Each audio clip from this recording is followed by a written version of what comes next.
Halo pemirsa Cokro TV, episode Seruput kali ini adalah episode pertama saat kita sudah punya presiden dan wakil presiden baru. Dan saya saat ini ditemani oleh dua narasumber, yang satu ada di studio, yang satu di seberang, di Singapura. Yang satu Bang Ade Armando, selamat datang Bang Ade. Terima kasih, ini hari yang sangat mengembirakan. Dan Mas Jeffrey Govani, selamat bergabung Mas JG, kita ngobrol-ngobrol nih. Terima kasih. Kita mau bicarakan tentang peristiwa bersejarah kemarin ya, tanggal 20 Oktober. Ada 3 peristiwa bersejarah setidaknya ya.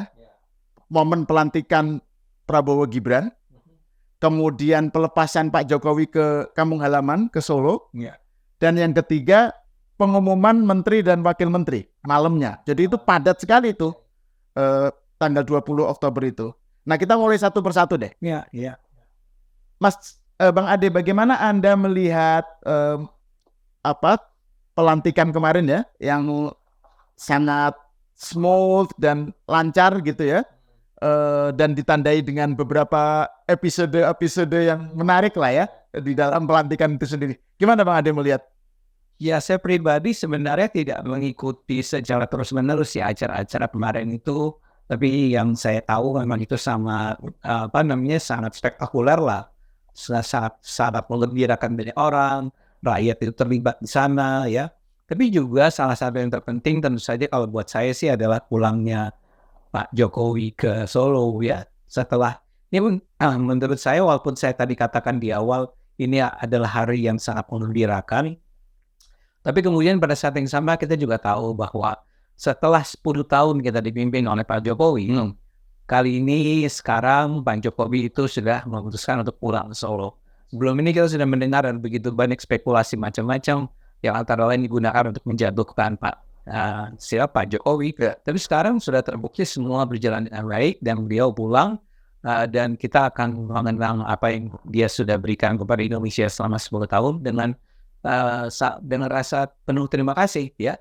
Dan mudah-mudahan, dan saya lihat sih, saya yakin Pak Prabowo ini adalah orang yang akan melanjutkan ya, mengembangkan terus apa yang sudah dimulai oleh Pak Jokowi selama 10 tahun terakhir. Dan itu terasa, dan kita bisa merasakan bagaimana Pak Prabowo itu senantiasa berusaha menunjukkan secara tegas bahwa saya dan Pak Jokowi itu adalah seperti satu paket lah. Dan kita lihat bagaimana sekarang saya loncat ke soal menteri ya. Gimana ada 16 ya kalau nggak salah, atau 17 ya, saya kurang tahu persisnya. Menteri-menteri di zamannya Pak Jokowi itu sekarang juga dilanjutkan. Jadi siapapun yang mengembangkan hoax tentang perpecahan antara Pak Jokowi dan Pak Prabowo itu sekarang harus menelan dalam-dalam ya, menyimpan dalam-dalam kebohongan-kebohongan mereka, karena pemerintahan Pak Prabowo adalah pemerintahan yang melanjutkan kegemilangan yang sudah dimulai oleh Pak Jokowi. Saya rasa itu penting. Dan masyarakat itu menyambutnya ya.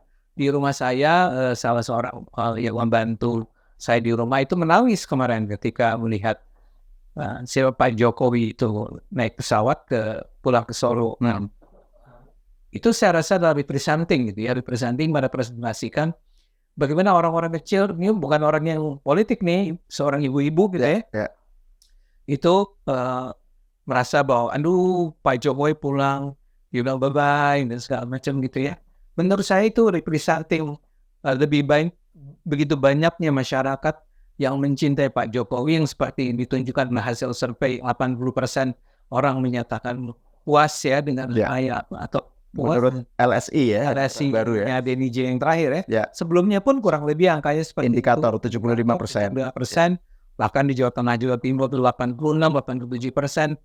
Itu apa yang dikatakan oleh orang yang bekerja di rumah saya itu menurut saya menunjukkan bahwa angka itu memang bukan sesuatu yang dibuat-buat, direkayasa oleh lembaga survei tersebut. Jadi itu yang sisi sedih dari apa yang terjadi kemarin itu. Yang saya sendiri baru sedih maksudnya mengharukan. Sedih dan mengharukan. Jangan sedih dong, mengharukan dong. Ya sedih kan. Karena orang menangis ya.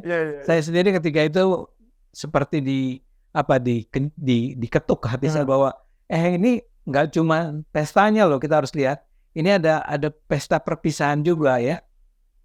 Makanya yang barangkali nanti tolong, barangkali Bang JG bisa komentar juga soal bagaimana dalam acara pelantikan itu masih saja ada orang-orang yang berusaha merusak suasana atau mengganggu reputasi Pak Jokowi dengan ketika Gibran disebut namanya oleh Kaisang ya. Gibran dulu. Gibran ketika disebut namanya oleh Pak Muzani kan.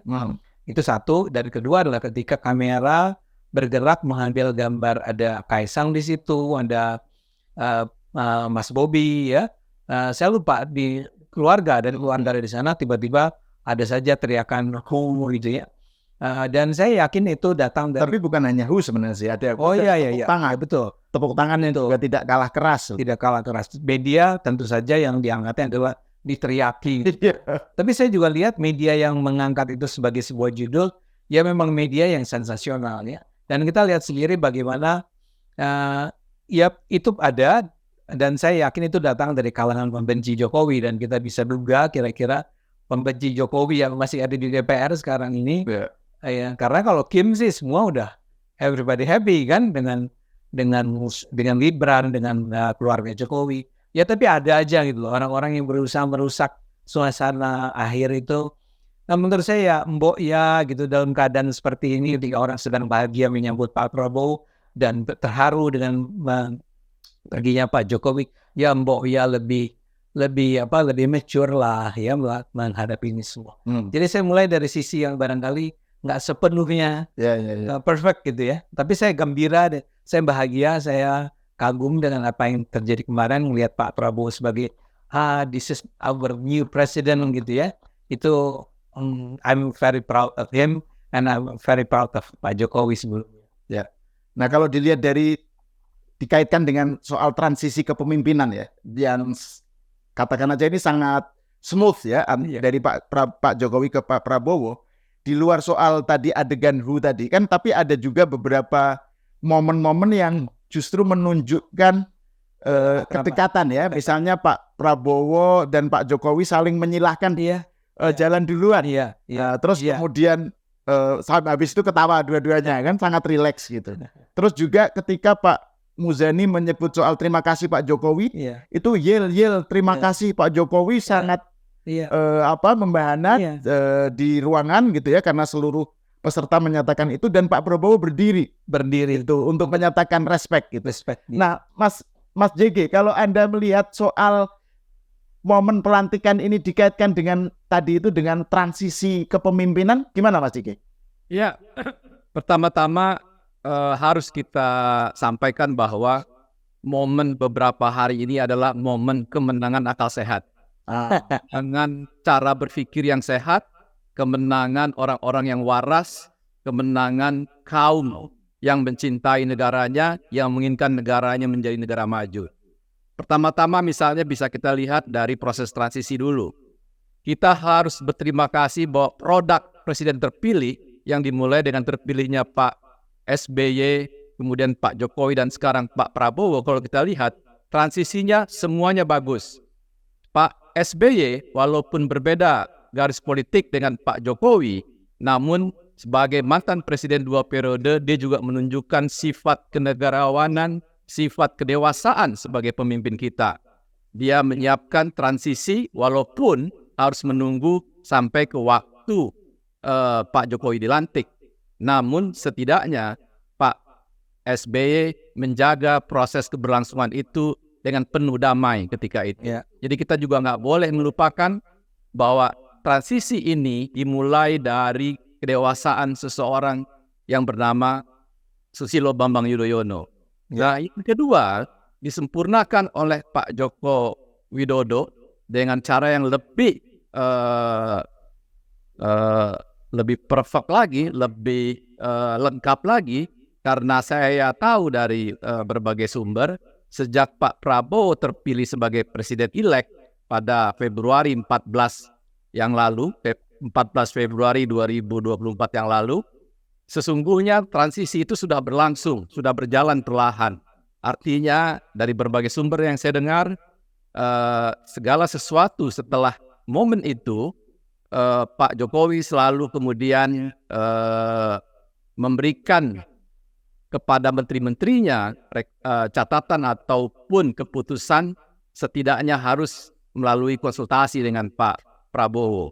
Jadi sebenarnya transisinya sudah berjalan, dan karena transisinya berjalan dengan keleluasaan yang diberikan oleh Pak Jokowi, maka bisa kita lihat prosesnya juga berjalan baik. Apa yang disiapkan oleh Pak Prabowo ke depan bisa tidak lagi membuang waktu, karena sudah dipersiapkan dari tanggal 14 Februari 2024 yang lalu sampai ke hari pelantikan kemarin. Jadi kalau hari ini sudah berlangsung pelantikan, rasanya besok kabinet Pak Prabowo dan Pak Prabowo sudah mulai bisa bekerja dengan maksimal, karena proses katakanlah formalitas, proses persiapan yang untuk bekerja itu sudah dikerjakan dengan efektif selama Februari sampai Oktober sekarang ini. 8 bulan nih Bang. Catatan yang luar biasa, dan catatan ini harus menjadi kebiasaan kita bahwa Pak Prabowo nanti insya Allah bisa 2 periode memimpin Indonesia, bisa juga menyiapkan transisi yang sama mulusnya, sama baiknya seperti sekarang. Artinya Pak Prabowo juga harus menyiapkan calon pengganti dia setelah 10 tahun dia memimpin, agar kemudian keberlanjutan kita menuju Indonesia Emas 2045 itu bisa tetap terjaga dengan baik. Artinya kita semua punya tanggung jawab untuk ikut membantu suksesnya Pak Prabowo 10 tahun ke depan ini. Itu catatan pertama saya atas situasi yang berlangsung. Jadi kita harus katakan ini sebagai momentum besar kemenangan akal sehat di Indonesia. Yang kedua, kita harus apresiasi bahwa produk presiden terpilih melalui pemilu langsung, yaitu Pak SBY, Pak Jokowi, dan Pak Prabowo, adalah produk hebat dari sebuah proses demokrasi sebuah proses demokrasi yang dipilih secara langsung, yang menghasilkan orang-orang yang punya kecintaan pada negaranya, melepaskan ego-ego, melepaskan sifat-sifat yang kekanak-kanakan misalnya, ngambek misalnya, itu tidak ada pada sosok Pak SBY, sosok Pak Jokowi, dan sosok Pak Prabowo sekalipun. Kira-kira itu pengantar pertama saya, Bu Sahal. Itu Mas, kalau soal transisi kepemimpinan dan Pak Jokowi menyiapkan suksesor gitu ya, itu kan kalau kita lihat dalam konteks politik Indonesia ini kan sesuatu yang terobosan ya. Kalau biasanya kan pengalaman transisi di Indonesia itu kan selalu ya nggak mulus lah, malah dalam beberapa hal itu ada berdarahnya kan kalau kita kaitkan dengan masa lalu Indonesia gitu. Nah ini bagaimana Mas Jike melihat bagaimana Pak Jokowi menyiapkan suksesor dan diterima dengan baik gitu ya, dan berlangsung mulus gitu? Ya, seperti saya katakan tadi, produk presiden terpilih kita setelah reformasi ya, yaitu Pak SBY, Pak Jokowi, dan Pak Prabowo ini memang produk terbaik yang dimiliki oleh bangsa kita. Kalau kita lihat misalnya mengapa proses ini begitu mudah, begitu mulus misalnya, mau tidak mau kita harus apresiasi ini diawali oleh Pak SBY sesungguhnya. Pak Jokowi itu kan berbeda pilihan politik. Pak SBY tidak menyiapkan Pak Jokowi sebagai penggantinya. Pak SBY dalam posisi netral ketika itu, tidak menyiapkan calon penggantinya ketika itu. Bagi saya bisa terima keputusan pribadi Pak SBY untuk netral seperti itu, tetapi saya lebih mengapresiasi seorang pemimpin harus menyiapkan penggantinya. Mengapa demikian? Karena masa waktu kepemimpinan di kita hanya 2 kali 5 tahun, hanya 10 tahun. Kita membutuhkan keberlanjutan setiap presiden ke presiden berikutnya. Jadi apa yang sudah baik disiapkan oleh Pak SBY itu disempurnakan sebenarnya oleh Pak Jokowi. Pak Jokowi punya tanggung jawab agar dia pun sebagai presiden yang sudah mencapai 10 tahun juga bertanggung jawab untuk mempersiapkan penggantinya agar penggantinya ini melanjutkan apa yang sudah dia kerjakan dan sudah dia siapkan menuju 2045 sebagai catatan penting bagi kita agar kita mampu bisa menjadi negara maju, Gus Sahal. Jadi kita lihat bahwa lagi-lagi kita harus percaya bahwa produk pemilihan langsung itu tetap lebih menghasilkan pemimpin yang berkualitas, pemimpin yang punya sifat kenegarawanan sesungguhnya. Itu kita lihat dari Pak SBY terpilih langsung, Pak Jokowi terpilih langsung, Pak Prabowo terpilih langsung. Mereka bertiga mengajarkan keteladanan seorang pemimpin yang punya sifat kenegarawanan, Pak Dusa. Saya boleh komentar sini. Silakan. Sekalian tanya nih sama Bang JG. Tadi Anda mengatakan kan bahwa ketika Pak SBY selesai, dia sebelumnya tidak menyiapkan Pak Jokowi, tapi kemudian Jokowi yang menang. Nah, ini agak berbeda dengan yang sekarang kan. Pak Jokowi ketika akan terjadi transisi kepada pemimpin berikutnya, dia sebetulnya dengan sangat serius sebetulnya mendukung atau menyiapkan Pak Prabowo agar bisa melanjutkan apa yang sudah dia mulai. Dan pertanyaan saya misalnya barangkali satu nih. Sebetulnya Pak Jokowi itu sudah menyiapkan Pak Prabowo sejak awal, artinya sejak awal 2019. Ketika dia mengajak Pak Prabowo untuk bergabung dalam kabinetnya, dengan kata lain, apakah ketika itu dalam pandangan Anda, sebetulnya Pak Jokowi itu sudah melihat nih, bahwa ini adalah salah satu tokoh yang mungkin sekali akan bisa menjadi pengganti saya, artinya dia, ya Pak Jokowi, atau baru belakangan sebetulnya dia memutuskan untuk mendukung Pak Prabowo setelah, kalau tidak salah, sebetulnya semula kan dia mensupport lah ya, to some extent terhadap Mas Ganjar ya. Sehingga bukan Pak Prabowo sebetulnya yang dia, kesannya bukan Pak Prabowo yang sedang dia siapkan. Dalam pandangan Anda gimana? Ya, sebenarnya kalau kita kembali ke beberapa tahun yang lalu, kita bisa lihat sebenarnya Pak Jokowi orang yang cukup adil sebagai seorang presiden. Dia tidak melihat latar belakang kandidat yang dia persiapkan, tetapi dia melihat kompetensi sebenarnya. Kalau kita lihat, dia selalu memunculkan nama-nama orang-orang yang dianggap capable.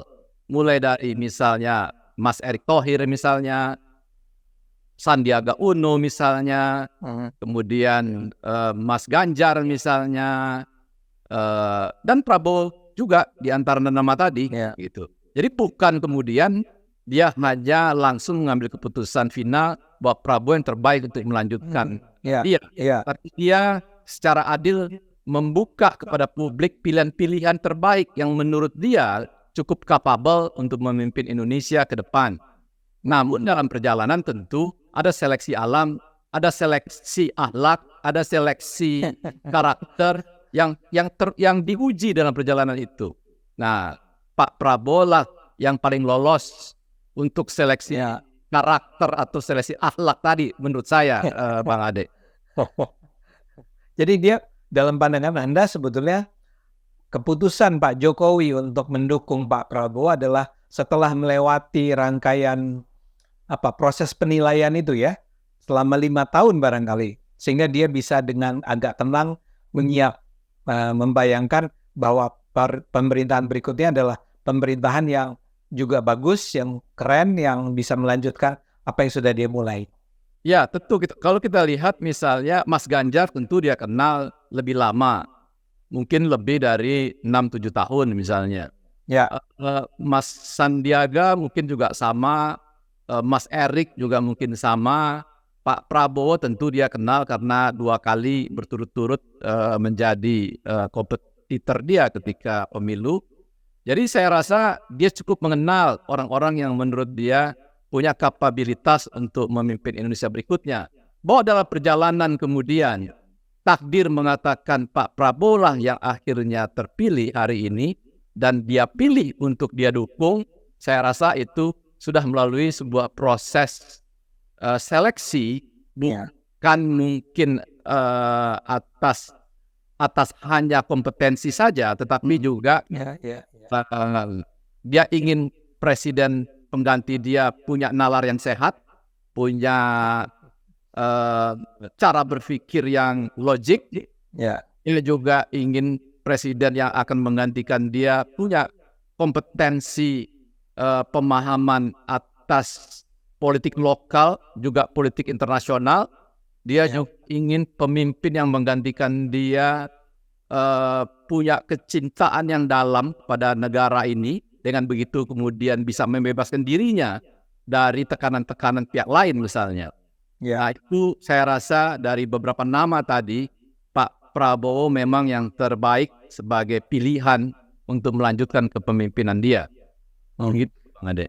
Ya. Nah, itu poin-poin yang disebut oleh Mas JG ya, terkait dengan hal-hal yang dilihat sebagai bukti kompetensi ya, kepemimpinan mendatang. Itu kan tercermin dari pidatonya Pak Prabowo ya. Pidatonya Pak Prabowo itu menarik sekali, men-highlight beberapa isu penting ya. Nah, tapi dan saya kira kita perlu mendiskusikan soal ini. Tapi sebelum itu saya ingin membahas soal ini. Soal ini kan momen pelantikan ya, momen presiden dan wakil presiden baru. Ini kan momen yang bersejarah. Dan ini sudah ginilah, harusnya kan orang tuh legowo, sudah pertandingan kan, pertandingan selesai, pemenang sudah dinobatkan, dan sudah pelantikan harusnya kan diterima semuanya gitu. Nah, tapi Saya kira-kira udah tahu Anda mau kemana ya. Nah, kemarin yang saya lihat itu kan ada beberapa tokoh yang tidak hadir ya. Ya, ada yang hadir dulu. Saya lihat yang hadir Pak Anies datang. Pak Anies datang. Anies Baswedan datang, dan yang menarik setelah itu dia memposting makan-makan bersama Cak Imin. Nah, dia makan-makan bersama Cak Imin, terus dia bilang, wah ini saya ditraktir kawan yang sudah punya pekerjaan nih, pekerjaan baru gitu. Artinya kan dia relax gitu ya. Terus juga Amin Rais juga datang. Iya. Amin Rais datang gitu ya. Terus tapi saya lihat ada beberapa nama yang nggak datang. Bu Megawati nggak datang karena sakit. Katanya sakit flu gitu. Pak Mahfud bilang ibunya sakit, tidak datang. Kemudian Mas Ganjar juga dia tadinya menyatakan akan datang, tapi tergantung instruksi partai. Ternyata nggak datang juga gitu. Yang datang malah kucing Kartanegara, kucingnya Pak Prabowo. Nah, maksud saya bagaimana Bang Ade melihat tadi itu sejumlah tokoh yang tidak hadir ya, lepas dari soal alasan-alasannya itu. Ya, saya boleh nggak minta Bang JG yang lebih menjawab? Oke, Mas JG, gimana Mas JG melihat itu, Mas? Bang Ade ini melempar panas ke saya ini. Ya udah, tetap kapasitas Bang Ade jauh lebih mumpuni. Pernah diajukan ke pengadilan. Ya, soalnya gini. Iya.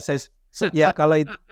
Saya nanya begitu karena ada juga yang memposting di X ya, nge-tweet begini. Ini kok nggak datang dengan alasan sakit? Ini saya jadi ingat waktu SD dulu katanya. Kenapa? Kalau nggak datang blurut istilahnya itu. Blurut itu alasannya sakit. Jadi tapi itu tadi bagaimana Bang Ade melihat? Ya kalau saya sebetulnya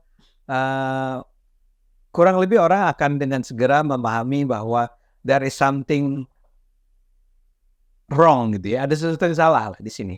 Jadi kita sudah dengar sebetulnya bahkan seminggu yang lalu ya Bang JG ada pernyataan dari Puan Maharani kan bahwa ya akan ada 3 kursi di kabinetnya Pak Prabowo yang akan diisi oleh orang-orang PDIP. Dan waktu itu orang sudah mulai memperkirakan nama-namanya, ada Budi Gunawan di sana, ada siapa lagi, Azwar Anas, ada satu lagi siapa, saya lupa, 3 orang lah pokoknya.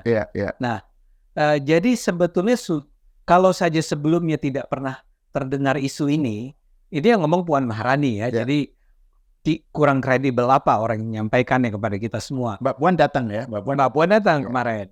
Nah, pernyataan itu keluar dan kemudian orang menganggap bahwa pada akhirnya ini adalah sebuah pemerintahan yang sepenuhnya tanpa oposisi ya. Tapi kemudian muncul isu Nasdem yang katanya juga tidak akan masuk ke dalam pemerintahan. Tapi yang penting tentu saja yang lebih menarik buat orang adalah PDIP ya. Nah, ternyata ketika kita menunggu terus-menerus, kita tidak sampai mendengar bahwa memang akhirnya kelihatan sekali Pak Prabowo ini, pemerintahan Pak Prabowo, itu membuka diri terhadap kemungkinan itu. Dan memang benar bahwa mungkin akan ada 3 kursi. Tapi yang saya dengar kemudian yang jadi masalah adalah bahwa PDIP sendiri tidak mau, di PDIP ternyata ini juga sudah menyebar di media. Terjadi perpecahan 3 pihak, ya, 3 kubu. Ada yang sepenuhnya senang hati untuk bergabung dan sudah menyiapkan orang-orang yang akan bergabung dengan kabinetnya Pak Prabowo. Kedua adalah yang sebaliknya, sepenuhnya pokoknya enggak. Ya, kita adalah oposisi. Yang ketiga adalah yang wait and see, menunggu perkembangan. Nah, dalam hal ini yang jadi masalah adalah yang saya dengar, ya, ini lagi-lagi apa yang kita dengar adalah memang cukup spekulatif jadinya. Bu Megawati sendiri tidak mau memutuskan untuk bertemu dengan Pak Prabowo dengan cara mendatangi dan berbicara dengan Pak Prabowo, ketua partai dan ketua partai, kan. Sementara ketua-ketua partai lain ya sudah melakukannya dengan Pak Prabowo. Kesannya adalah bahwa Bu Megawati menunggu sampai Pak Prabowo dong yang berinisiatif untuk bertemu, ya. Bahkan kayaknya harapannya adalah Pak Prabowo yang datang ke kantor Umar atau Teguh Umar, rumahnya Bu Mega, atau ke tempat lain lah gitu. Ya, atau tempat netral atau segala macam. Sesuatu yang sebetulnya memang tidak pantas lah ada harapan semacam itu. Artinya tidak pantas tuh, ya kan Pak Prabowo sudah menang dan dia sedang sibuk sebetulnya menyiapkan ini itu untuk pemerintahan barunya. Kalau beliau harus diminta untuk datang ke Bu Mega, kan logikanya agak terganggu kita, ya. Kalau pakai istilah Bang JG tadi soal akal sehat nih. Akal sehatnya adalah seharusnya PDIP dong yang datang. Itu yang saya duga dilakukan oleh Mas Pram, ya. Mas Pram kan datang, ya, ke, kalau tidak salah, saya lupa, Kertanegara, ya, kalau nggak salah, dia datang. Nah, orang kan bertanya-tanya tentang pesan apa nih yang dibawa oleh Mas Pram. Mas Pramono Anung, ya. Pramono Anung, ya. Yang ketiga itu kita sama sekali nggak dapat kabar akhirnya, nggak dapat informasi tentang ada pertemuan. Memang saya nggak tahu berapa lama, tapi seusai pertemuan tersebut tidak pernah ada penjelasan dari Mas Pram sendiri. Yang kita tahu kemudian Pak Budi Gunawan akhirnya diterima. Tapi poin saya adalah begini, kalau ditanya tentang apakah ada hubungan, ada keretakan hubungan antara keduanya, mungkin bukan retak, tapi ya tidak harmonis, tidak romantis lah hubungan keduanya. Dan ini sayangnya kemudian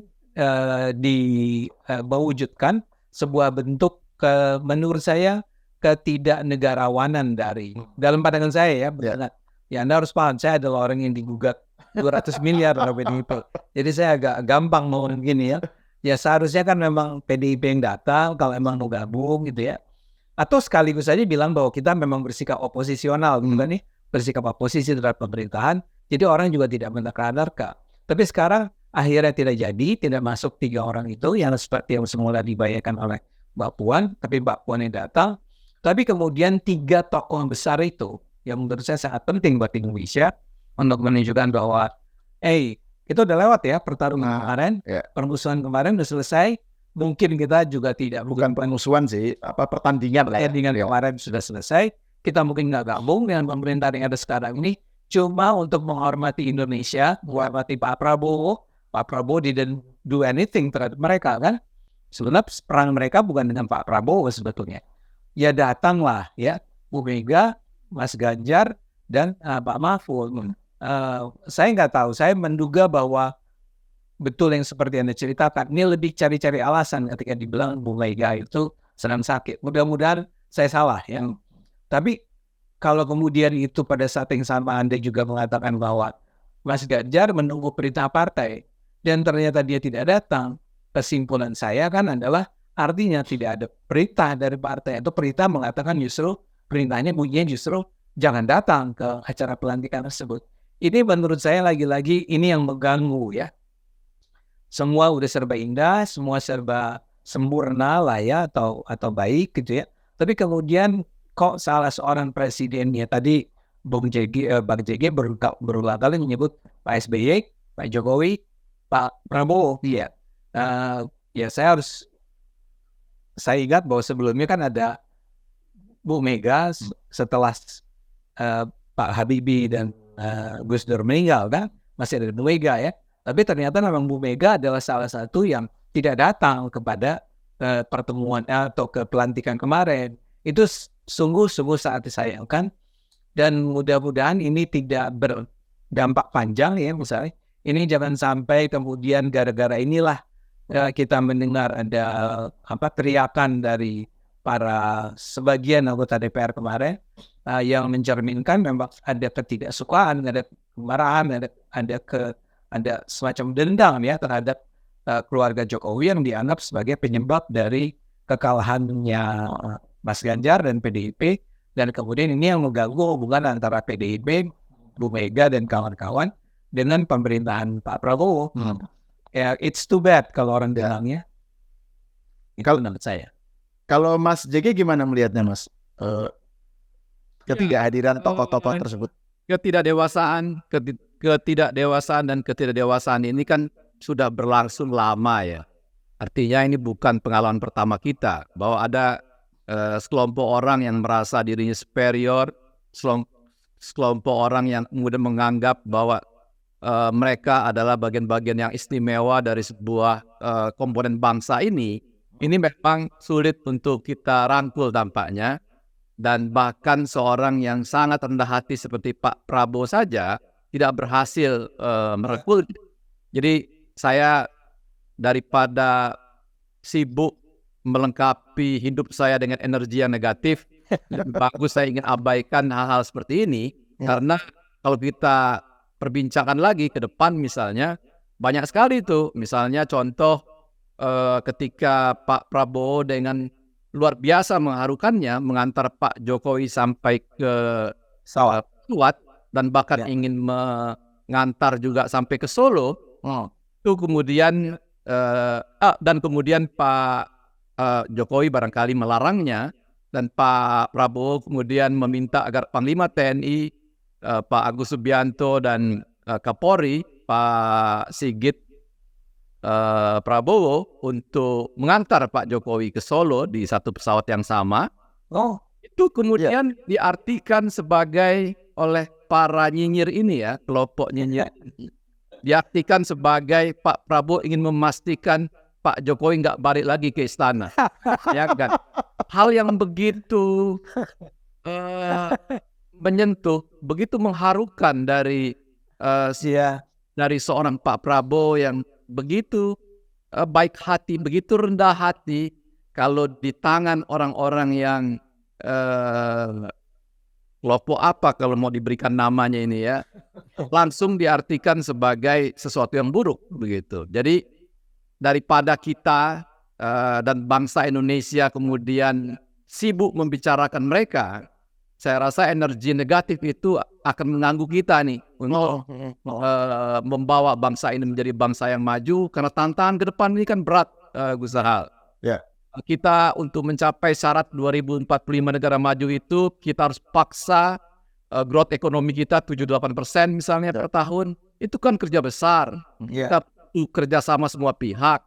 Jadi daripada kita kemudian asik menggunjingkan mereka ini, yang menurut saya tanda kutip ya, sebagai oposisi yang nggak berkualitas ini, lebih bagus kita kemudian membicarakan hal-hal yang baik ke depan, usaha. Ya. Nah terkait dengan mau komentar sedikit. Silakan. Tapi memang begini Bang JG ya, kelihatannya Pak Prabowo sendiri itu rada-rada jahil juga ya kepada kubu PDIP ini. Itu paling tidak saya melihat ada dua. Satu, Marwarar Sirait. Dia kan sebagai menteri. Ini adalah orang yang disingkirkan oleh PDIP kemarin, disingkirkan oleh Mas Ganjar kan, ketika kampanyenya Mas Ganjar itu. Kedua adalah Veronica Tan. Tentu saja saya menganggap bahwa ditunjuknya Veronica atau Marwarar bukan karena faktor-faktor tadi, bukan faktor karena kepengen ngeledek PDIP. Itu kedua orang ini memang orang yang qualified, orang-orang yang mampu. Tapi bahwa itu diputuskan pada saat ini gitu ya, itu kan memang betul-betul seperti slap on in the face-nya ya Mbak. Saya mau bilang Pak Ahok pasti terganggu lah dengan apa yang terjadi, dan Ahok itu adalah seorang PDIP yang tulen ya. Jadi dalam pandangan saya memang barangkali memang sebaiknya disuruh jadi oposisi aja ya. Pak Budi Gunawan kan udah masuk dan dia akan menjadi seorang menteri Polhukam ya yang bagus. Polhukam ya. Menko Polhukam yang baik. Ya. Jadi menurut saya itu juga harus kita ingatkan bahwa saya ingin ingatkan bahwa Pak Prabowo sendiri mengambil keputusan yang mungkin agak mengganggu buat PDIP. Nah, kita akan bicarakan tentang soal menteri dan wakil menterinya Pak Prabowo ya. Tapi sebelum itu saya ingin masuk ke yang tadi disebut oleh Mas Jiki soal kita membicarakan ke depan aja lah gitu. Ya. Kan idealnya kan meskipun PDIP itu oposisi ya mereka harusnya ya tokoh-tokohnya datang lah gitu kan. Iya. Itu kan idealnya. Tapi kan ya udahlah, kita nggak usah menghabiskan energi negatif untuk mikirin hal-hal seperti itu. Kita move on aja, kita bicarakan yang depan. Nah, itu kan tercermin dari pidatonya Pak Prabowo. Ya kan? Dan Pak Prabowo sebenarnya kan memberikan apresiasi kepada seluruh pemimpin pendahulunya. Pak Prabowo nyebut Megawati, nyebut Bu Mega, nyebut Gus Dur, nyebut Pak SBY, nyebut Jokowi tentu saja ya. Tapi lepas dari itu, kan kalau kita lihat pidatonya Pak Prabowo itu memang sesuatu yang sangat ke depan lah gitu ya. Yang saya bisa catat dari beberapa poin-poin yang dari pidatonya Pak Prabowo kan, pertama, Pak Prabowo menekankan perhatian dan pembelaan terhadap wong cilik. Jadi tujuan utamanya adalah membikin wong cilik guyu, membikin orang kecil bisa ketawa gitu. Dan itu Pak Prabowo menyinggung misalnya dulu waktu zaman kemerdekaan kita tuh nggak punya APBN, tapi kita di pejuang-pejuang itu dikasih makan oleh para petani, nelayan, wong cilik. Jadi ini adalah sesuatu yang kita harus mengingat mereka gitu. Jadi itu yang menjadi target Pak Prabowo itu ya, membikin orang wong cilik itu gemuyu istilahnya Pak Prabowo.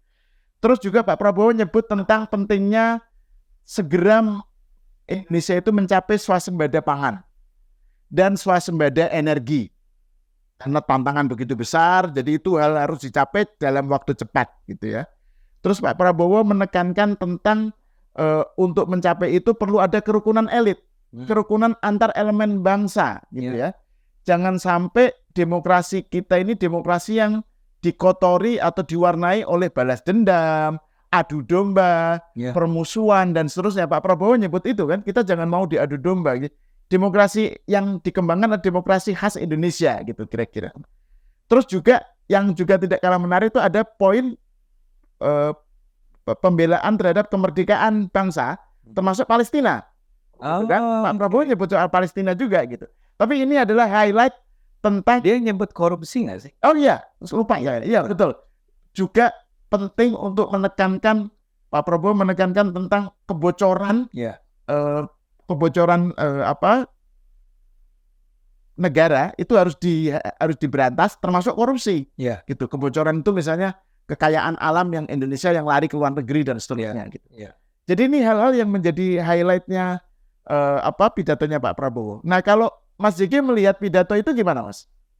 Ya, saya harus bilang bahwa pidato itu keren banget. Artinya pidato itu kemudian membuat kita nih sebagai bangsa Indonesia hari ini percaya bahwa negara ini akan menjadi negara maju. Kita nih sekarang yakin bahwa bangsa kita ini bangsa yang besar sekali. Kita sebenarnya sebelum Pak Prabowo kemudian jadi presiden ya, kita sebenarnya selama ini punya inferiority sebenarnya. Rasa kita bangsa miskin, kita merasa kita bangsa yang lemah. Nah itu kemudian dengan adanya Pak Prabowo ini kita dikembalikan kepercayaan diri kita dibangunkan bahwa kita punya hope, punya harapan besar bahwa kita ini adalah bangsa besar, bangsa yang kaya, bangsa yang akan maju kalau kita mau bekerja keras membangun negara kita ini.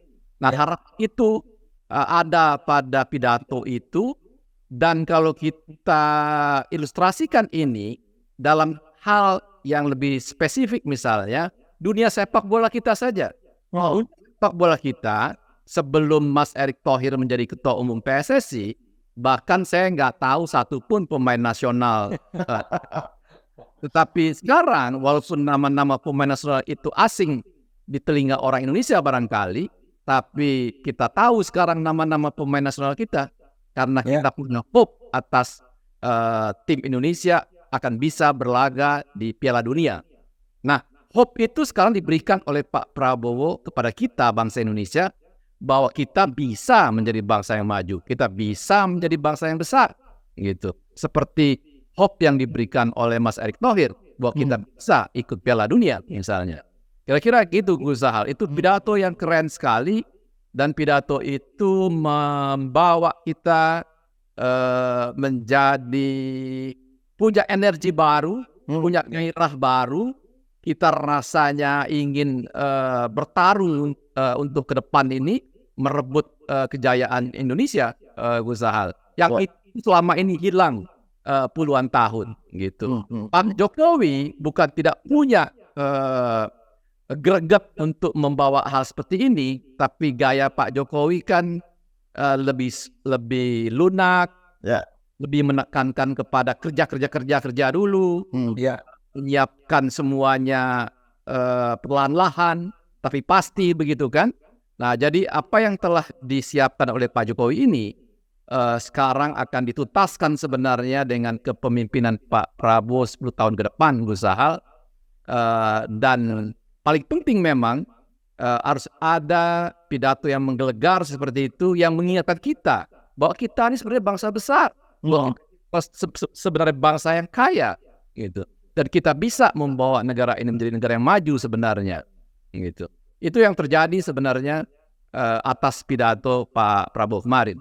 Ya, dan pidato itu juga menekankan aspek keberlanjutan ya, karena Pak Prabowo kan menyebut soal hilirisasi ya sebagai cara untuk mencapai tadi swasembada energi misalnya ya. Dan juga Pak Prabowo kan misalnya ketika menyinggung mengapresiasi Pak Jokowi kan beliau cerita tentang waktu COVID kan semua dunia minta lockdown. Pak Jokowi bilang enggak. Kalau lockdown yang kasihan rakyat kecil gitu kan. Artinya itu ada sebuah sikap yang nggak mau didikte. Yaitu sesuatu yang menjadi Pak Prabowo menjadi saksi gitu bahwa Pak Jokowi ini nggak mau didikte. Ini seperti yang dia bayangkan juga tentang pemimpin Indonesia gitu. Nah, Bang Ade gimana ngelihatnya itu? Pidato itu? Walaupun lagi-lagi saya nggak nonton secara langsung ya pidatonya, tapi saya sudah dengar cuplikan-cuplikan ya, termasuk yang soal korupsi ya. Dan ya saya setuju dengan Bang JG bahwa itu pidato yang keren.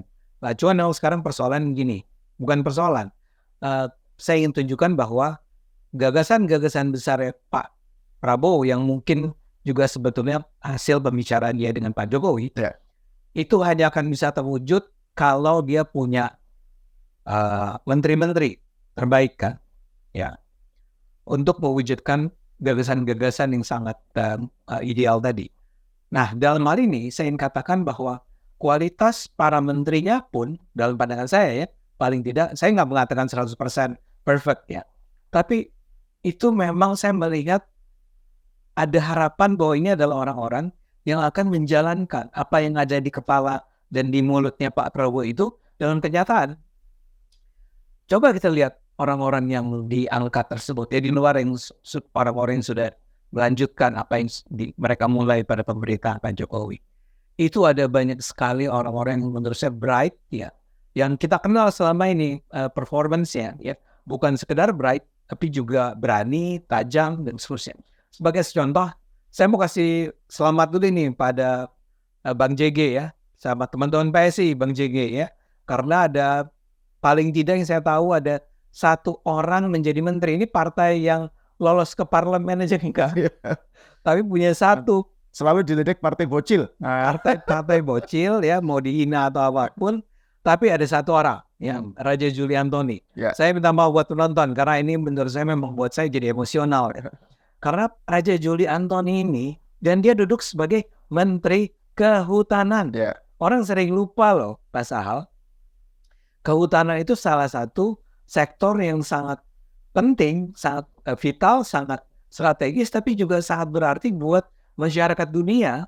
Kalau kehutanan kita itu nggak digarap dengan baik, secara berintegritas, secara lurus, secara jujur, ini yang akan merasakan dampak dari buruknya hutan kita adalah masyarakat dunia. Ya.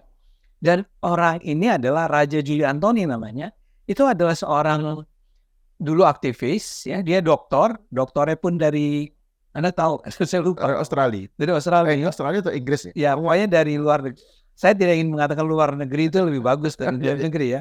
Tapi dia orang pintar, ya, dari Muhammadiyah. Kemudian menjadi dulu sekjen ya, kalau nggak salah kan PSI untuk begitu lama. Terus dia dipilih kemarin jadi wamen, kemudian IKN, dan sekarang menjadi Menteri Kehutanan. Saya bisa membayangkan ini adalah orang yang kita perlukan memang untuk mengurus sebuah sektor lah, wilayah yang sedemikian penting buat kita. Tapi pada saat yang sama, kalau tidak dipimpin oleh orang yang anti korupsi, juga bahaya. Oke. Tapi saya baru bicara cuma satu orang dulu di Sebagai contoh ya. sebagai contoh. Di PSI ada juga nanti Shana ya, Wamen, Giring, pegang kreatif kalau salah tuh. Wamen kebudayaan. Wamen kebudayaan. Itu juga adalah orang-orang yang harus kita sangat hormati ya. Jadi dia ditunjuk di sana karena performance, karena kemampuan. Dan itu juga terlihat dalam menteri-menteri yang lain. Bayangkan orang seperti Budiman Sujatmiko ada di sana kan? Ya, Budiman memimpin badan. Namanya belum disebut, belum disebut. Ya. Tapi dia ada di sana. Ya. Siapa lagi anak-anak muda, orang-orang muda yang tadi Marwara Sirait ada di situ ya. Kemudian kita dengar juga bahkan Kodari yang kita kenal luar biasa itu juga ada di KSP ya kalau nggak salah ya.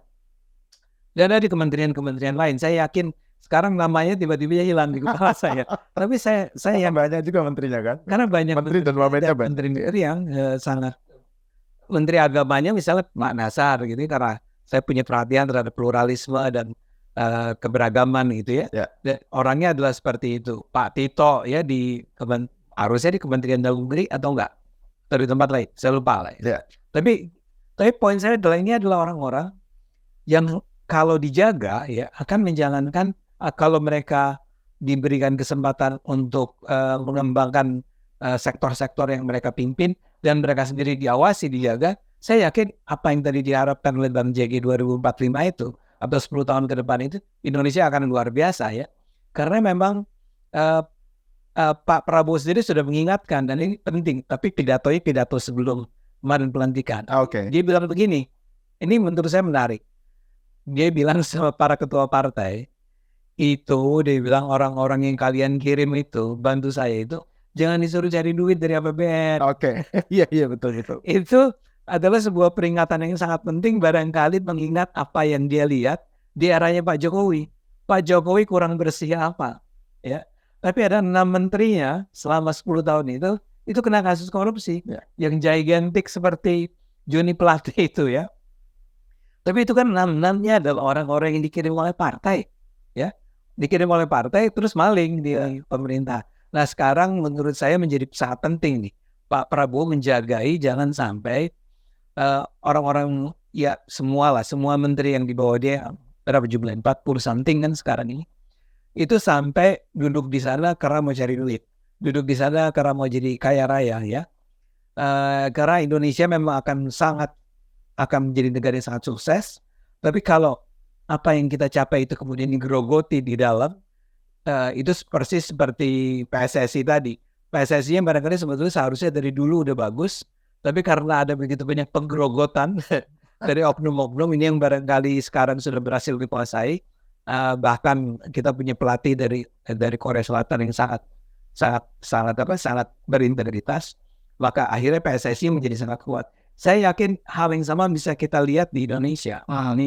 Secara umum ya, kalau para menteri ini bekerja dengan baik, dengan modal yang ditinggalkan oleh pemerintah Jokowi, ya, itu nggak ada kata tidak mungkin bahwa Indonesia bisa dalam 10 tahun berdiri sejajar dengan misalnya dengan Korea Selatan gitu ya. Menurut saya itu sangat mungkin dilakukan. So I really am optimistic dengan apa yang terjadi di pemerintahan Pak Prabowo kalau dikelola dengan benar. Nah itu jadi kita masuk aja soal kabinet ya ini ya. Karena kan kalau menurut Bang Ade kan apa yang diharapkan atau dicita-citakan oleh Pak Prabowo tercermin dalam pidatonya itu memang membutuhkan mesin yang solid ya, dan itu harus tercermin dalam kabinetnya gitu ya. Nah ini kan kalau kita lihat komposisi kabinet dan jumlahnya ya, kan ada 2 kritik ini yang dialamatkan ke kabinetnya Pak Prabowo. Itu pertama soal terlalu gemuk. Jadi ini istilahnya Rocky Gerung itu kabinet yang obesitas. Obesitas itu nggak sehat gitu. Dan ada juga yang mengaitkan dengan 100 menteri, kabinet 100 menterinya Bung Karno yang saat itu nggak bisa bertahan lama gitu.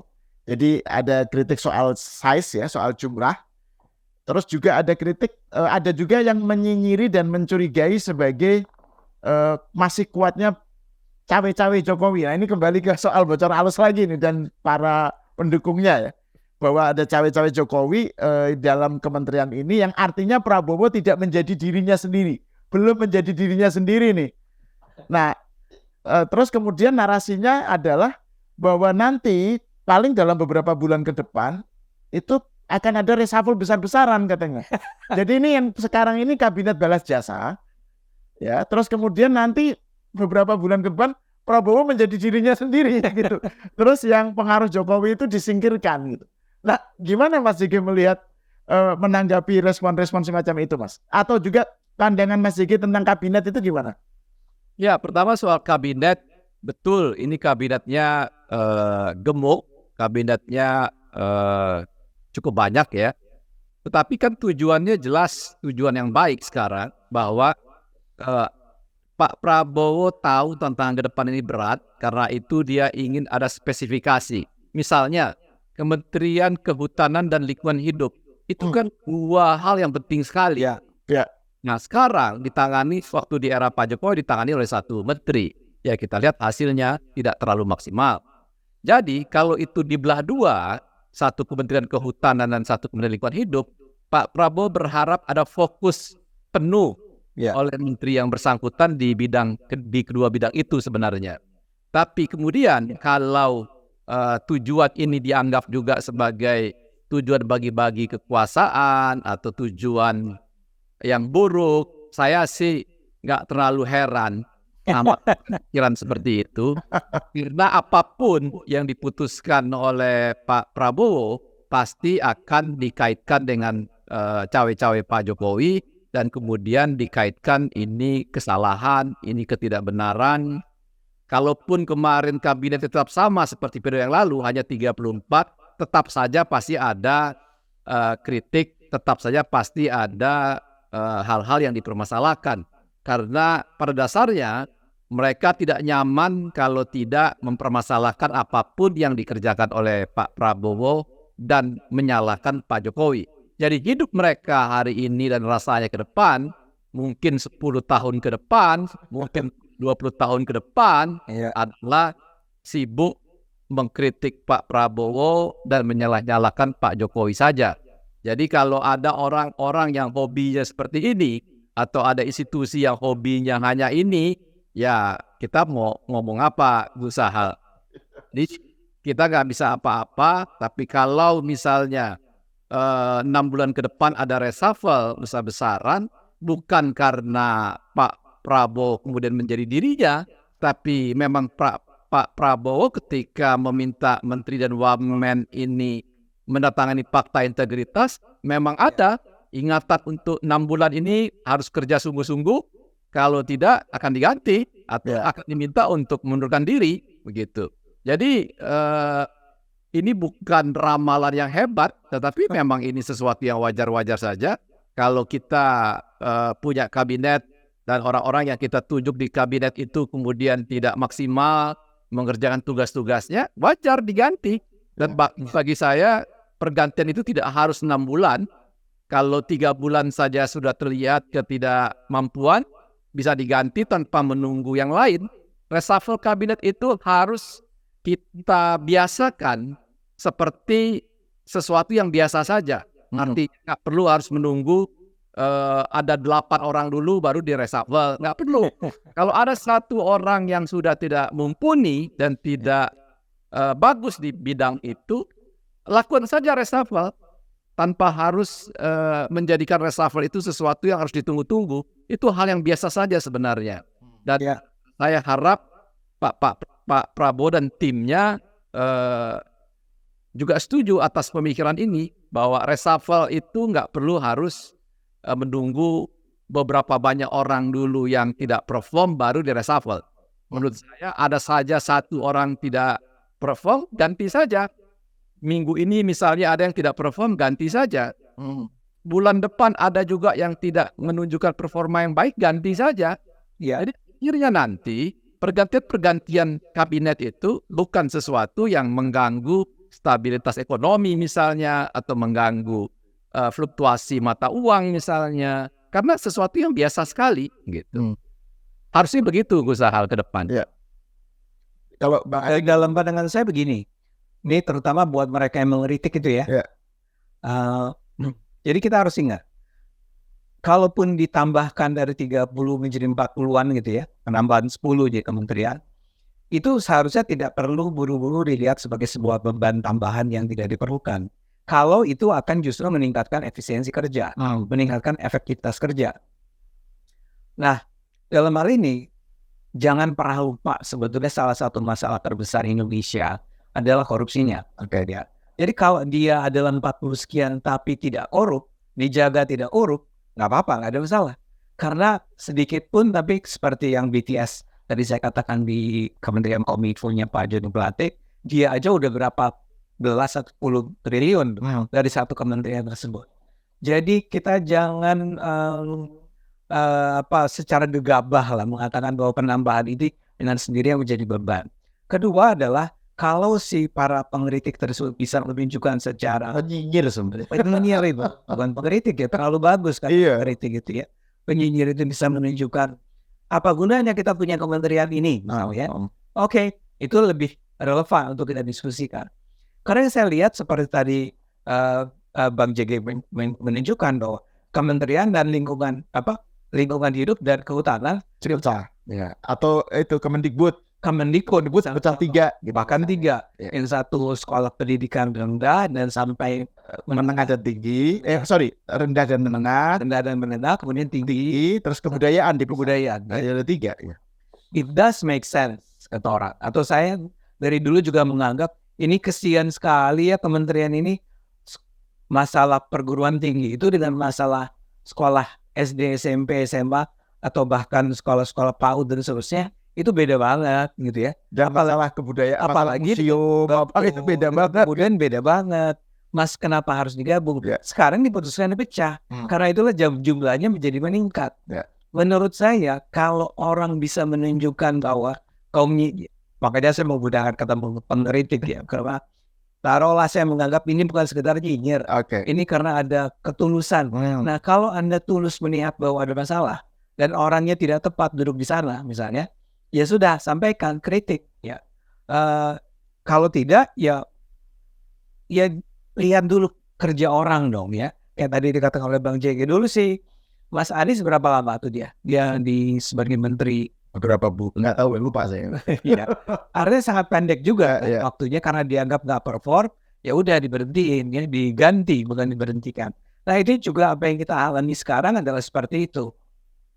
Saya tidak melihat tim yang ada di dekatnya Pak Prabowo itu sedemikian lemah sehingga mereka tidak cukup mampu untuk merencanakan sebuah kabinet yang tidak mubazir gitu. Dia tidak mampu melihat sebuah kabinet yang dia bisa menjaga lah. Jangan sampai kabinet ini terlalu banyak kemudian mubazir. Nah, mereka bisa tuh mengawal. Saya melihat ini bukan cuma kerjanya Pak Prabowo sendiri ya. Saya melihat bahkan saya percaya Gibran akan dilibatkan. Gibran ini bukan cuma jadi seperti mungkin Pak Ma'ruf sekarang ya, yang bahkan orang lupa bahwa dia sebetulnya adalah seorang wakil presiden kan. Makanya namanya nggak disebut-sebut. Tapi itu terjadi bukan salah dia, karena barangkali memang tidak diberikan peran yang memberikan dia pekerjaan yang cukup terlihat oleh masyarakat luas. Nah, saya duga sekarang dengan Gibran itu akan berubah. Dan di sekitar dia, makanya tadi saya menyebut nama-nama seperti ada Kodari, ada orang Hasan Nasmi dan seterusnya. Itu adalah orang-orang yang dalam pandangan saya itu bisa diajak bicara oleh Pak Prabowo untuk merancang sebuah pemerintahan yang lebih efisien dan efektif, yang transparan dan akuntabel. Nah, kita sebagai masyarakat sipil, kita di Cokro TV misalnya, harus terus menjaga itu juga. Dan saya yakin apa yang sedang di format oleh Pak Prabowo ini sama sekali nggak bisa disebut sebagai kesia-siaan, gemuk, membebani masyarakat dan seterusnya. Nah ini tadi Bang Ade sudah menyebut soal Gibran. Ini saya mau masuk ke pertanyaan terakhir nih. Ya. Poin terakhir soal Gibran sebagai wapres partai baru. Kan sebelum ini kan kita dengar sekali begitu masif serangan terhadap Gibran kan, Fufu-Fafa dan lain-lain. Terus kemudian ada wacana tentang pemakzulan, ya, dan dengan para penyinyir atau penyerang Gibran dan Jokowi itu melakukan itu dalihnya itu untuk melindungi Prabowo, untuk menyelamatkan Prabowo dari Jokowi efek, gitu, dari beban Jokowi. Ya. Jadi Jokowi itu beban. Ya. Nah, Prabowo agar bisa gesit itu bebannya harus dibuang. Ya. Kira-kira begitu. Nah, terkait dengan Gibran ini kalau setelah pelantikan, kira-kira kelompok yang melakukan aktif melakukan tadi upaya untuk mendelegitimasi Gibran ini seberapa akan semakin tetap kencang atau bagaimana? Bagaimana Mas JG melihat soal Gibran ini? Karena kan Gibran ya, saya baru ingat tadi sebelum acara taping ini saya baca berita Gibran malamnya. Jadi ketika kemarin malam sudah menemui ini dari Korea Selatan. Jadi ada utusan dari Korea Selatan sudah menemui, artinya dia sudah bekerja sebagai wapres gitu. Nah ini kan sesuatu yang mungkin membuat kalangan yang betul-betul melecehkan Gibran itu menjadi wah lihat gitu. Nah gitu kayak gitu. Gimana Mas JG melihatnya? Yang istimewa dari Mas Gibran ini adalah kemampuan dia untuk membuat pembenci-pembenci ini salah menerka.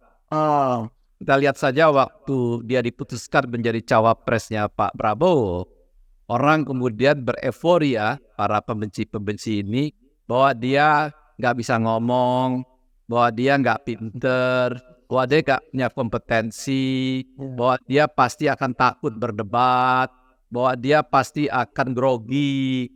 Semua hal itu diyakini oleh para pembenci ini. Kalau kita lihat beberapa video yang beredar misalnya, mereka mengejek-ngejek Mas Gibran bahwa tidak akan sebanding ketika Mas Gibran akan berdebat dengan Profesor Mahfud MD dan lain-lain. Ini yang mereka ini harus hati-hati, bahwa pengalaman itu harusnya mengajarkan kepada mereka untuk jangan underestimate, jangan menganggap Mas Gibran ini rendah, tidak kompeten dan lain-lain. Mas Gibran ini punya kecerdasan, punya kemampuan, punya kompetensi yang mumpuni sebenarnya. Gampang kok kalau kita mau melihat keberhasilan dia. Coba aja lihat apa yang terjadi di Solo selama kepemimpinan dia yang singkat sebenarnya. Indikator-indikator keberhasilan di Solo itu kan bahkan lebih hebat dari ketika bahkan Pak Jokowi menjadi wali kota Solo sebenarnya. Nah kalau kita lihat data itu ya, seharusnya para pembenci ini stoplah untuk berpikir bahwa Mas Gibran akan blunder, Mas Gibran akan memalukan sebagai seorang wakil presiden. Saya percaya dia sangat pandai membuat orang terjebak, berpikir dia tidak mampu, padahal dengan begitu dia tahu ketika dia berbuat yang baik saja sedikit, dia akan melebihi dari ekspektasi orang sebenarnya. Karena dia terlanjur direndahkan tadi. Ini kan pernah terjadi ketika pada perdebatan Pilpres yang lalu. Nah, di sisi yang lain, bahkan Mas Gibran ini juga dengan pengalamannya sebagai wali kota, dia adalah orang yang sudah punya pengalaman di pemerintahan, di eksekutif. Pak Prabowo pernah jadi eksekutif sebagai Menteri Pertahanan 5 tahun terakhir, tetapi kan tidak sebagai pemimpin langsung, tidak sebagai presiden, tidak sebagai wali kota, tidak sebagai gubernur. Meskipun punya kemampuan itu. Dan ini saya rasa akan menjadi sinergi yang baik dengan Pak Prabowo. Dan yang kedua, sebagai orang dengan kultur Jawa, saya rasa juga Mas Gibran juga mengerti bagaimana menempatkan dirinya sebagai wakil presiden yang tetap sangat bermanfaat buat presidennya, tetapi tidak kemudian menjadi dominan dan berlebihan yang seolah-olah melebihi kapasitasnya sebagai seorang wakil presiden, atau seolah-olah lebih dominan dan lebih bekerja efektif dibandingkan presidennya. Kultur Jawa yang dia punya pasti akan menuntun dia untuk sangat hati-hati dalam menyikapi kepemimpinan ke depan ini. Jadi saya termasuk orang yang ragu dan sangat percaya bahwa tidak mungkin keraguan kelompok pembenci ini bahwa mereka Pak Prabowo dan Gibran ini akan berbenturan. Saya sih nggak percaya, karena saya tahu Mas Gibran cukup komplit sebagai seseorang yang di posisi sebagai wakil presiden. Dan jangan lupa, ayahnya adalah seorang presiden yang mengalami punya wakil presiden yang pasif, punya juga pengalaman punya wakil presiden yang sangat aktif. Saya percaya Mas Gibran pasti akan mengisi kelemahan-kelemahan dua wakil presiden ayahnya itu. Dia mungkin tidak terlalu aktif, tapi dia sangat bermanfaat buat presidennya, yaitu Pak Prabowo. Demikian, Girsahan. Oke. Kalau Mbak Ade gimana melihatnya? Ya, saya Bang JG ini baik hati. Jadi dia menganggap para pengkritik, penyinyir itu sebetulnya rasional. Terus salah melihat nih. Kalau menurut saya, Bang, mereka itu tahu persis kok Gibran itu pintar. Cuma mereka harus membangun narasi untuk mengatakan orang ini tidak pantas menjadi wakilnya Prabowo. Mereka aja sekarang sudah milih-milih kan. Lihatlah, mereka tidak pernah mau menyinggung Pak Prabowo.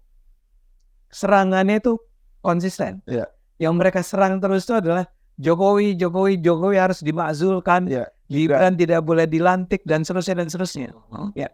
Jadi artinya mereka itu sendiri memang pada dasarnya, kalau istilah Islam itu apa, hatinya itu udah hasud ya. Dengki. Yeah. Memang sudah dengki. Jadi kritik. Jadi hasud di sini jangan pakai diartikan dalam bahasa Indonesia. Bukan pakai T ya. Bukan menghasut. Iya. Hasud. Iya. Ya, kan ada yang hatinya sudah hitam, dengki, gitu ya. Dengki ya. Memang karena dengki, karena kalah sebetulnya. Dulu kan mereka sangat mencintai Jokowi ketika Jokowi masih mendukung tim mereka. Ya. Ketika sekarang mereka sudah ditinggalkan oleh Jokowi jadi salah. Anak-anaknya pun salah, menantunya salah, cucunya salah, Jan Etes pun jadi sasaran sekarang. Jadi menurut saya sih ya, saya tapi setuju dengan kesimpulannya bahwa at the end ini nggak akan banyak berarti lah. Karena mereka sekarang saja setelah mereka terus menerus dan rakyat itu seperti nggak peduli kok apa yang mereka katakan.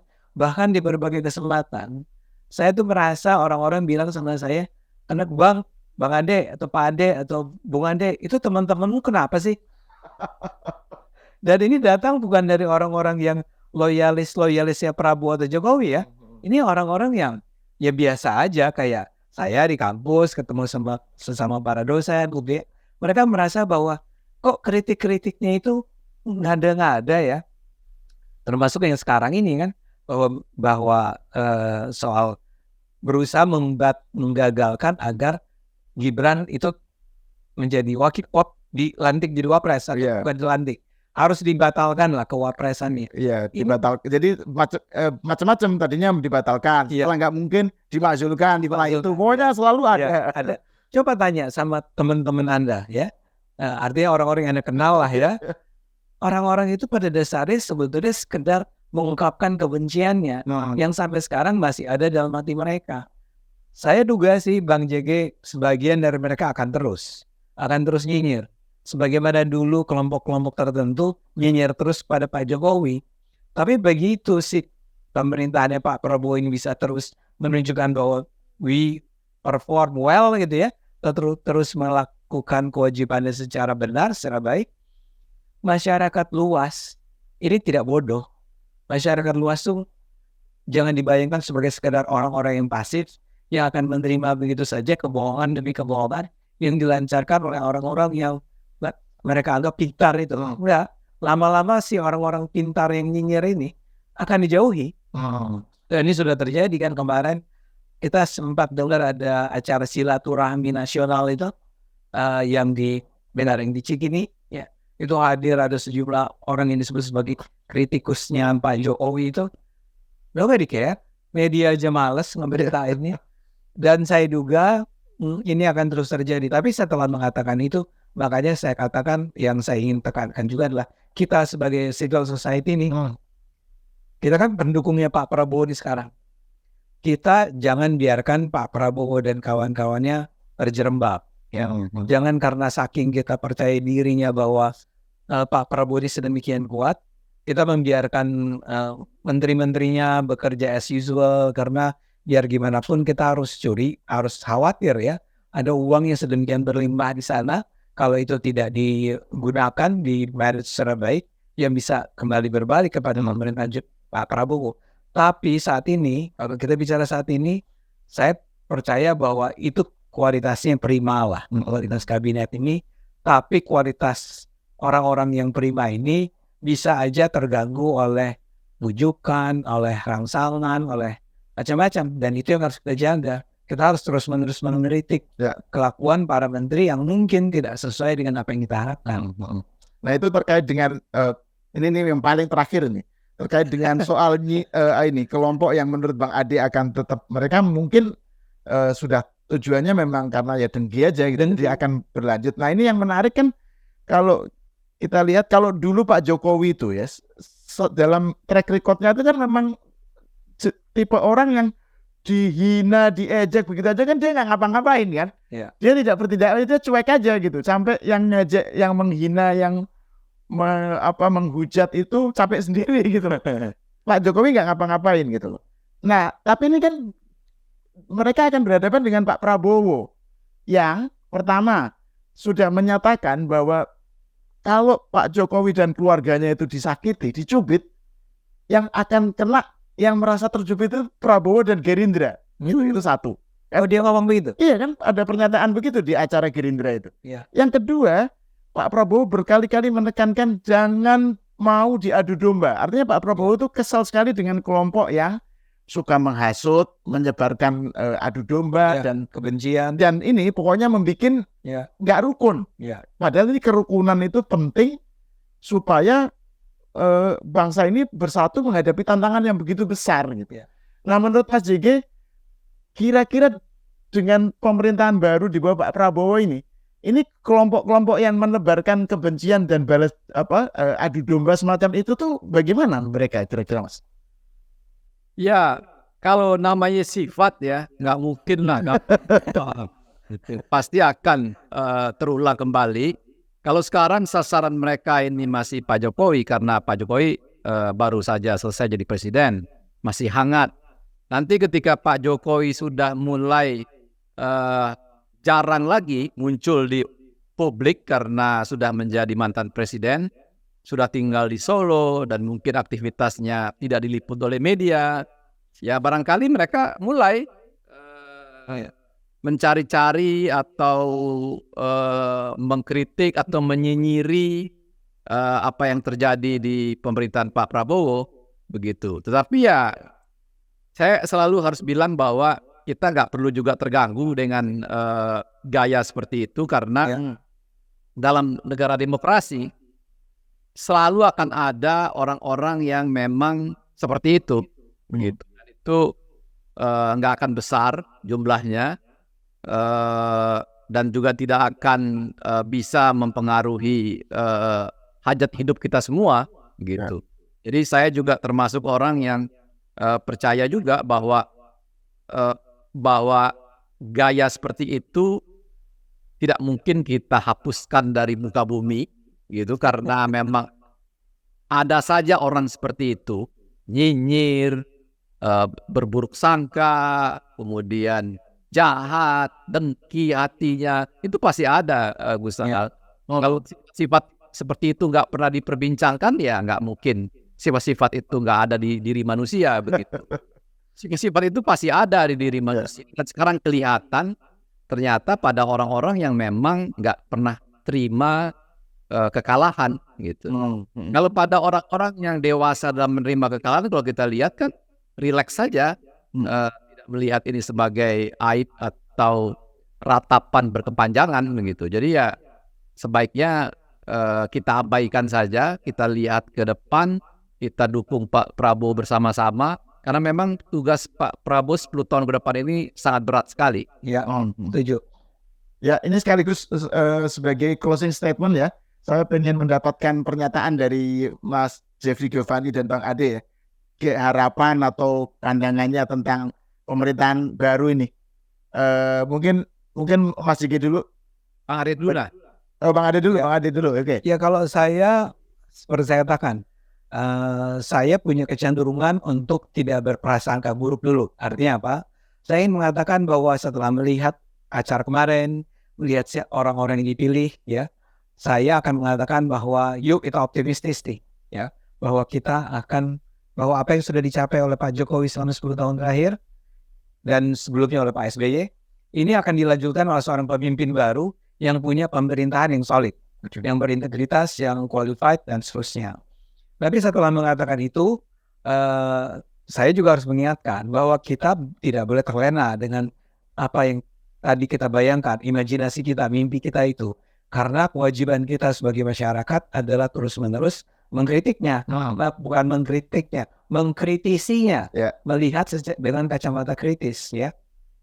Karena kalau tidak, ya, apa yang kita bayangkan sebagai sebuah berlian ini bisa aja kemudian justru terkikis pelan-pelan atau akan pecah karena ternyata tidak dipimpin secara benar. Saya sih termasuk orang yang percaya dengan Pak Prabowo ya, dan timnya. Dia punya tim yang sangat bagus, orang-orang Gerindra yang sangat bagus, orang-orang dia rekrut yang berada di sekelilingnya sekarang yang akan bisa membawa Indonesia ke arah pencapaian ke impian 2045 itu yang tadi sudah disampaikan. Nah, kita punya kewajiban, lagi-lagi saya ulang, kita penonton, kita punya kewajiban sama-sama untuk dengan sembari kita melakukan kegiatan kita sehari-hari setiap hari, kita juga harus terus-menerus mengkritisi apa yang dilakukan oleh pemerintahan Pak Prabowo. Oke. Mas Jiki? Saya optimis Indonesia akan mencapai kejayaannya di bawah kepemimpinan Pak Prabowo Subianto ini, karena saya percaya Pak Prabowo sampai hari ini sudah membuktikan dirinya secara konsisten selama 20 tahun terakhir. Dia mengabdikan hidupnya untuk politik Indonesia dan sekarang dia mencapai apa yang dia cita-citakan, dan goal atas apa yang dia capai ini tentu harus dia jawab dengan pembuktian bahwa di tangan dia Indonesia harus menjadi negara yang maju. Dan kalau kita lihat usia Pak Prabowo bukan lagi usia yang muda bagi seorang politisi, tentu pilihan hidup dia hari ini adalah membuat sesuatu yang kemudian bisa menjadi legasi dia buat bangsa Indonesia. Menjadi legasi nama baik keluarga dia buat bangsa Indonesia. Jadi saya sangat percaya beliau akan sangat objektif, akan sangat jujur, akan sangat terbuka, akan sangat konsisten untuk bekerja keras mencapai cita-cita Indonesia maju itu. Tinggal sekarang kita berharap pada parlemen kita di Senayan nanti agar bisa menjadi anggota DPR yang aktif, anggota DPR yang kritis, karena di tangan mereka lah mereka harus mampu menjadi mitra yang sepadan dengan menteri-menterinya Pak Prabowo.